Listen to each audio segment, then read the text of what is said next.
Welcome to Gospel Tangents, the best source for Mormon history, science, and theology. I'm Rick Bennett. I'm excited to have my first congressional candidate on this show. Darren Parry ran for Congress in the 1st Congressional District here in Utah. Unfortunately, it wasn't a successful bid, and so he's not going to be serving here this January. But we are going to get more acquainted with him, and we're going to learn more about his book, The Bear River Massacre. So it's a great little book on the topic that we're going to be talking about this month, the Bear River Massacre. It happened 163 years ago this month. So it's going to be a great conversation. You won't want to miss it. Hey, one other thing I just want to mention, we've got a new feature here on Gospel Tangents. Some of you have been looking for full videos. So I'm going to be doing that here on YouTube and on Facebook. So for just $8 a month, you can see this entire interview all at once. So either sign up at youtube.com/gospeltangents and become a member there for just $8 a month. You can sign up and see the whole interview. We actually visited the massacre site. So if you want to be one of the first to see that, become a member there. Or you can also sign up on our website at gospeltangents.com and you can click on the $8 subscription there. Or you could also go to patreon.com/gospeltangents. So there's 3 ways to see these full videos. If you sign up on Patreon or on Gospel Tangents, just make sure that we are Facebook friends. I'm going to add you to our insiders group. And so you'll be able to see those full videos. We're going to have special features on there. And so I just need to make sure that you're Facebook friends with me, and I will post that there. So anyway, that's great. It's just $8 a month, and of course, it's going to be very fun. So it's a brand new feature here in 2021, and now let's get back to our conversation with Darren Parry. All right, well, welcome to Gospel Tangents. I'm excited to have almost congressman and author on the show. So could you go ahead and tell the audience who you are? Yeah, my name is Darren Parry. I'm the former chairman of the Northwestern Band of Shoshone Nation. Okay. I'm former because I stepped down as chairman to run for Congress. Oh. A failed attempt. So a Democrat in the 1st District isn't such a good thing. So, but it was a good experience. Yeah. I won't do it again, but it was a good experience. Well, and so you did get, let's talk a little bit about your campaign. That's probably a painful thing. No, it's not at all, actually. So I'm a realist, and I realized a long time ago that if I was going to run for Congress as a Democrat, it's a great chance I'm not going to win. But it was important to me to meet people, give people a choice, a good choice, and talk about issues that are important to me. And I think important to a lot of people that live in the 1st District. Probably not the majority, but I felt like we moved the needle a little bit on what's important. And so in that respect, I run a really clean campaign. Everything was issue-based. And so I felt really good about it at the end. And that's why I thought, man, I met some great people, too, that I think will be able to help me with the Interpretive Center and other places that I probably wouldn't have met had I not run. So it's all good. It's all good. Now, you did better than any Democrat that's ever run the 1st District. Is that correct? Yeah, I think so. Quite a bit better, actually. So I think that speaks to growing up in the district my whole life. I come from a family that has a good reputation. I mean, my dad was a school teacher forever and on the Board of Education in Davis County. I've lived in Weber County, and now I live in Cache. And so I speak so much, and I'm able to get in front of a lot of people. I think a lot of people already knew who I was and what kind of things I stand for. But, having that D in front of your name in the 1st Congressional District here in northern Utah was just something too much to overcome, I guess. So I think, though, from what a lot of my Republican friends said, you're more conservative than the Republican that's running. And so I knew I was in trouble. I don't think the Democrats liked me very much because I came out pro-life, pro Second Amendment, and we really need to balance the budget. So, those three things, being a Democrat doesn't always fly with the people that are really aligned with the Democrat caucus. So, but, I was just being true to who I am. I absolutely align with the Democrats when it comes to climate change, taking care of our environment, things of that nature, making sure the most marginalized in our communities are taken care of. So in that respect, I can call myself a good Democrat there. So other issues, not so much. Oh, well, great. Well, so another couple things, some background. Now, you said you grew up in Davis County. Because I grew up in Syracuse. I did too. You were in Syracuse. I grew up in Syracuse. So we're like hometown buddies in a way. Yeah, we grew up in Syracuse when it was a couple of stop signs and one little country store and, a church. And then the big news is we're building another church. And so that's not Syracuse today. Yeah.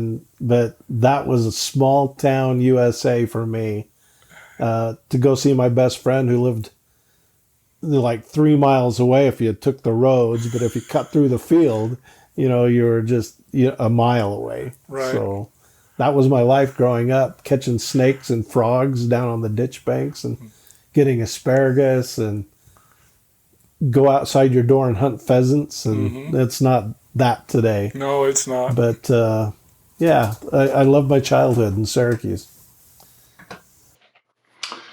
So another thing that I thought was interesting, I know we about a month ago we went up to the massacre site, and I found out who your high school coach was, who people who are our age will probably recognize. Can you tell us who that was? Roger Reed. Exactly. Is that who we're talking about? So, yeah, I played. I started varsity for Clearfield High for 3 years. Roger Reed was my high school coach, and I guess he had to retire from Clearfield when I left because he couldn't stand not having me there. But he went to BYU as an assistant under Frank Arnold the year I graduated, after I graduated. So, yeah, well, talk about an intense individual. But I'll tell you what, I'd probably run through a brick wall for him then. Yeah. And so really good, inspired kids to their best. And so absolutely loved the whole Reed family. I mean, you get involved with one of them, all the brothers. And so, just wonderful time in my life. Well, and he went on to head coach at BYU and was very successful. Years. And then it really was. It was quite an acrimonious end, though. Yeah, it was. So,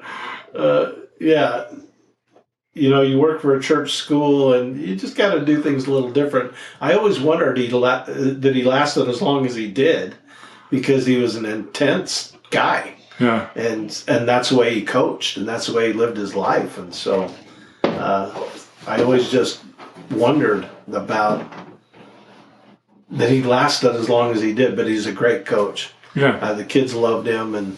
But the problem was never whether the kids loved him. It was at BYU, you're dealing with an administration that probably doesn't have sports high on the level of what's important in life. So, yeah, it was great. Yeah.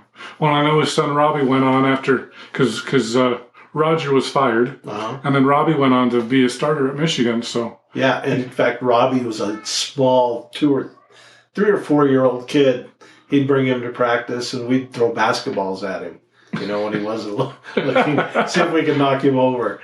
So I'm sorry, Roger, if you're listening to that. But, yeah, we had a good time with Randy and Robbie. Yeah, Randy played too. So. Yeah. Well, great. Well, let's move on to your book. Why don't you go ahead and show us the book there that you've written a little bit higher? Yeah, this book is really came about because of my grandmother. I mean, she was our tribal historian. She was a keeper of our sacred records. But it was always important to her that she shared her culture with people. And I know she wanted to write a book. And she got Parkinson's disease towards the end, and she just ran out of time. But she did one thing that really saved our tribe and our culture is she started writing down all of the stories that she'd heard from her grandfather, Jaeger. And she was a product of the boarding schools. So she went to boarding school in California. She used that as an opportunity, though, to get educated and learn the white man way of learning. And she came home, went to Bear River High School, and then on to LDS Business College, where she got a degree in English, which helped her to write. So, she, even though she didn't get to really publish a book like this, she had all these notes and handwritten notes and typed notes. And back then, it was a typewriter. You're banging out keys, making the carriage go back, but she had just volumes of these notebooks that she wrote about her people and the culture and the stories. I found some stories the other day that I hadn't seen for a long time about how the bald eagle became bald and how the porcupine got its quills. And it's like, wow. I mean, just more information that she'd worked on and she knew her whole life, but she wanted to make sure that when she passed away that it was available for everybody. When I talk and speak to groups, I always make this comment. When an old Indian dies, a library burns. And when you're talking about oral history and oral culture and knowledge that is in our elders' heads, when that elder dies, if they haven't written it down or if they haven't videotaped themselves, that knowledge is lost to the world. And so the fact that my grandmother had the ability to see what writing down these stories would do, and so it is really remarkable. And so when she died, as I got older, I just got thinking about it, and it was probably her on the other side prodding me along, but I just felt like I needed to finish her project. So it's a book about our people, how they lived, what the coming of the pioneers did to them, and how they tried to get along, and how things led to the massacre of Bear River. And not only that, she made it a point that she wrote quite a bit about the conversion of the Shoshones to the Mormon religion. And so all of that serves as a backdrop of what's in my book, is a lot of her writings and a lot of my thoughts on the massacre and the conversion of our people, and letting people know that we're still here. I mean, we're still a tribe and we're still alive, and we have a culture that's rich. We have a language that's still strong. And so the story isn't, a really bad massacre of our people. And the story is about resiliency. And the story is about how we are still adapting today to the world that we live in. And we're still here, and we're going to be here for a long time. Now, so you're from the Shoshone band. What is the history? I mean, Americans, all we would ever know is anything after 1776, pretty much, right? Sure. And so, what are the kind of the oral history of the Shoshone? How did they end up in Idaho, and that sort of a thing? Well, and that's the funny thing. I think Americans in general.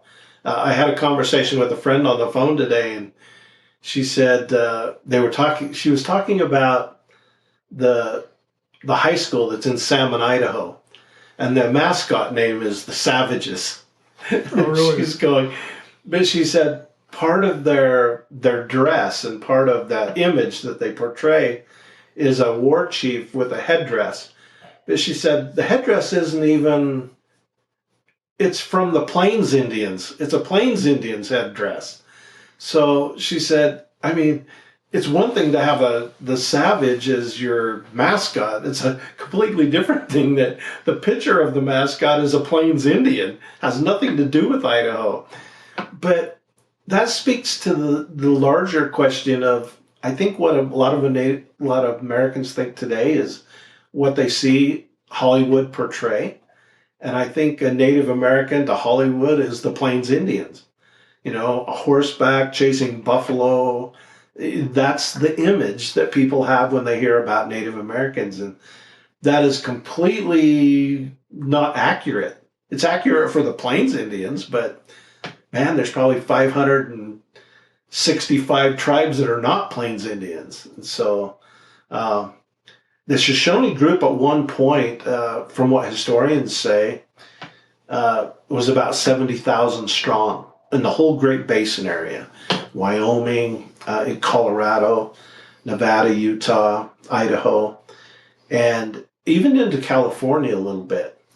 But if you can imagine, it was such a hard thing to sustain life. You couldn't sustain life in a hunter-gathering lifestyle as a huge group moving around and depleting the resources. And so different groups decided to break off to different areas and adopted those areas as a home base. So I come from the Northwest Band, the Northwestern Band of the Shoshone Nation. We're one of probably 8 different Shoshone tribes today that have distinct governments where the government recognizes us as individual sovereign nations.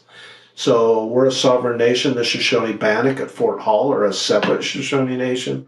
The Eastern Band at Wind River, they're Shoshone, but they're in a different band.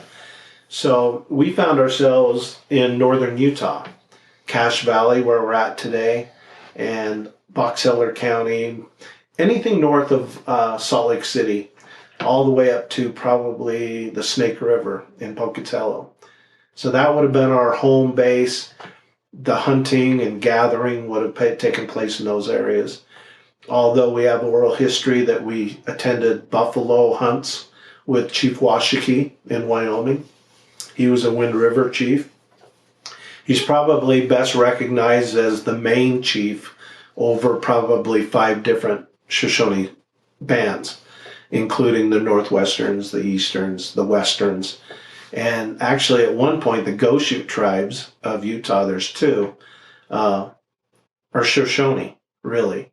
They speak our language fluently. And my grandmother always said somebody got angry at a family party one time and so took off and ended up out on the West Desert and was too stubborn to come back.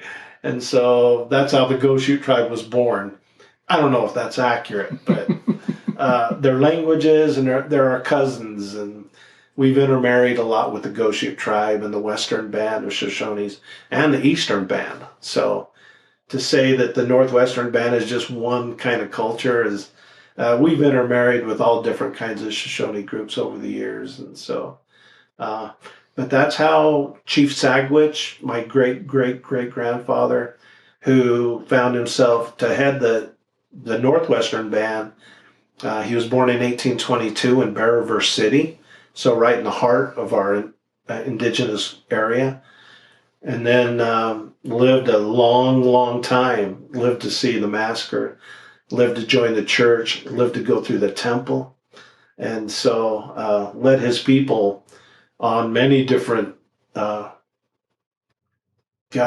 excursions and things that took place, including the massacre, including joining the church. And so can't wait to have a conversation with him one day on, man, how did you do that? How did you navigate all of those painful episodes in your life? But the Northwestern Band home base was always the Cache Valley. And if you've lived here, there's streams and lakes and wild grasses and seeds and berries and in the mountains. Everything you need to sustain life was found here. Now, we'd travel to different areas when the pinyon pine nuts were in season out by the City of Rocks, out in those areas. But for the most part, this was home, and this is where we'd winter too. And so that's kind of why you have different bands of 1 to 200 people, mostly family clans that identified themselves as separate groups, and they kind of kept to themselves. And so that's why you have some in central Idaho, some in Nevada still, some in Colorado and Wyoming, and then our band here. So, well, interesting. I hope you enjoyed our conversation with author Darren Parry. In our next conversation, we'll talk about his grandmother, May Timbimbu, and her admission to let more people know about the Bear River Massacre. She would always say that no one has ever wanted to hear our story. And she said, one day you will have to make them listen. And as I was writing that book, I thought, this is part of that. But the funny thing is, she had to really work hard to get people to want to hear what she had to say. I don't have to work that hard. Thanks for listening. If you'd like to hear the entire interview uncut, sign up at patreon.com/gospeltangents, and for $5 a month, you can hear the entire interview without any interruptions.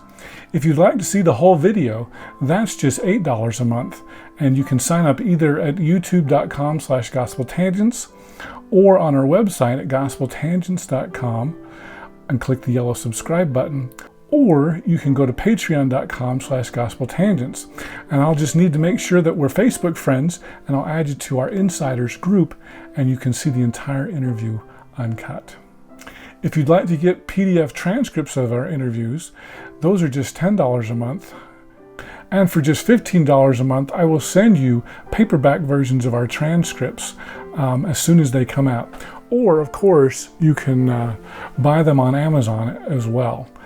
Go to Amazon.com and do a search for Gospel Tangents interview, and you can see all of our transcripts there. Don't forget to sign up for our updates at Facebook.com/gospeltangents. Of course, you can follow us at Gospel Tangents on Twitter. To hear our interviews updated to your podcast player, go to tinyurl.com/gospeltangents, and make sure you give us a 5-star review. And of course, you should show your support for Gospel Tangents with one of these cool t-shirts, like this green one, or light blue, sport gray, royal blue, purple, of course black, beautiful gold, and of course Utah red. I've probably left out some colors, but if you want to see more, go to gospeltangents.com/shop and you can get one of these. So once again, thanks for listening. Click here to subscribe, here for a transcript, and over here we've got some more of our great videos. Thanks again.